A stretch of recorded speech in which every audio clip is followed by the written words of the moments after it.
Well, I just learned something new tonight. That the government gives out $10,000 grants to transgender, non-binary entrepreneurs. Now, if you know what all that means, that'll mean something. But these are new terms that are getting popular in our country now. And the government, of all the things, they're usually the last to get on board with something. And here they are, because they have a listing at the Small Business Administration of all the federal grants for entrepreneurs. And there's about 24 of them. And, it's funny because, see, that's just a small fraction. I mean, there's thousands of them, but, from what they find and what they call it is there's only 24. But anyway, so here's 24 national funding program options you have. Everything from the SBA, things that you've known, the loan guarantees, supply chain, working capital, money that's available, and also for the Import-Export Bank, National Endowment of the Arts is there, the Department of Agriculture, separate money for people want to start a farm, like up to $350. They're looking for first-time farmers, like first-time home buyers. This is money for first-time farmers. Yep. So there's a lot of interesting things. But one thing stuck out to me. Oh, one other thing. There's Kiva, Kiva. That's a neat little organization that gives money really to women entrepreneurs that can't get money anywhere else. And then I ran into this one that is for women, and it's IMSOGAL. I'm sure that means something, but they're giving out. I said, what are they? This is a grant program for women entrepreneurs. It's really for Black and African American women. Okay, so I go over to that website and see what it is, and it's for entrepreneurs, and it's seed money. This is like $5,000, $10,000 to help you find other money. So that's just to give you pocket change while you're looking for money. So they say that 0.5% of venture capital goes to Black women. So what they're trying to do is change that.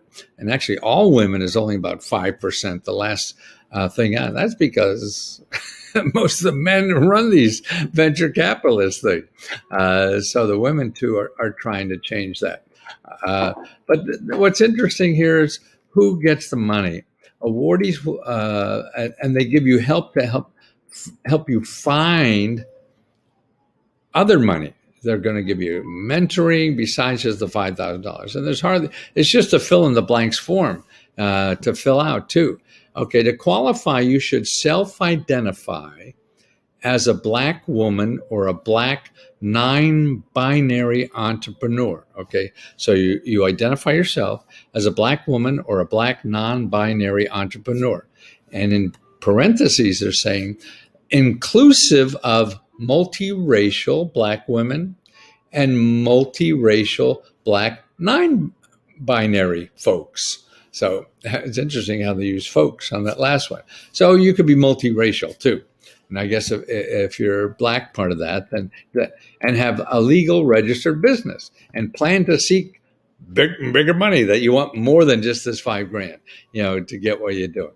And so that's it. And then when I was looking at this, boy, now we have, money for entrepreneurs for non-binary people. Okay, I said, well, what the heck is that? I don't know if you're as illiterate as I am, but I wasn't sure. I hear the term a lot, and I try to think I'm with it. No, but I really don't. Okay, what's more, sex isn't always binary. This is on a health line I found that looks pretty reputable. So understanding gender as a spectrum. Where are you on the spectrum? And apparently this has been around for hundreds and even thousands of years. It's been documented like in BC, before Christ. So they document this kind of thing. Intersex is used to describe people who have chromosomes, anatomy, and other sex characteristics that can't be categorized as exclusively male or female. Let's see, there's something that I really, that's a short little description here. Sorry, you're reading through me. Although more research is needed, growing data suggests that there's some biological component to gender identity, just not the way you may think. For example, attempts to align a gender identity of a person who is intersex with their external genitalia is typically unsuccessful. So you just can't tell what they are by their genitalia, whatever what's going on there. So the idea that there's a male and female isn't false, it's just incomplete. Many people intersex do not have a mix of biological traits or gender expression that falls outside of the male and female checkbox. So that's it. It's all, we want to put everything one side, everything the other side, and it really doesn't work that way. Intersex describes the people who have chromosome. We mentioned that. Let's see, there's a phrase. It may sound confusing, but when laid out, it's actually very simple. Okay, here's the phrase I was looking for. A trans non-binary person is someone who doesn't identify with the sex that was assigned at birth and also has a gender identity that can't be categorized as exclusively male or female. Okay, non-binary. Okay, hence the word. But interesting, when you fill out the form, you have to put what you identify as. So you fill out the form to apply. Oh, come on, where's the form? Form. Oh, that's in another link here. So when you fill out the form, I knew. Every time I do this, then I hit something and it doesn't like me and it disappeared.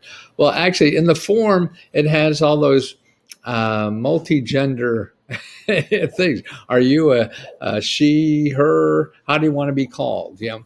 So it has an interesting checklist that gets you in the category that you want, not somebody's going to assign to you. So that's the world of government grants now. You got to start learning about a lot of things you never knew about. At least I am. So see you soon. Oh, these are real grants, by the way. Yeah. So go to that SBA website, SBA.com, and COVID-19 funding sources, 25 programs. Lots of good stuff in there, okay?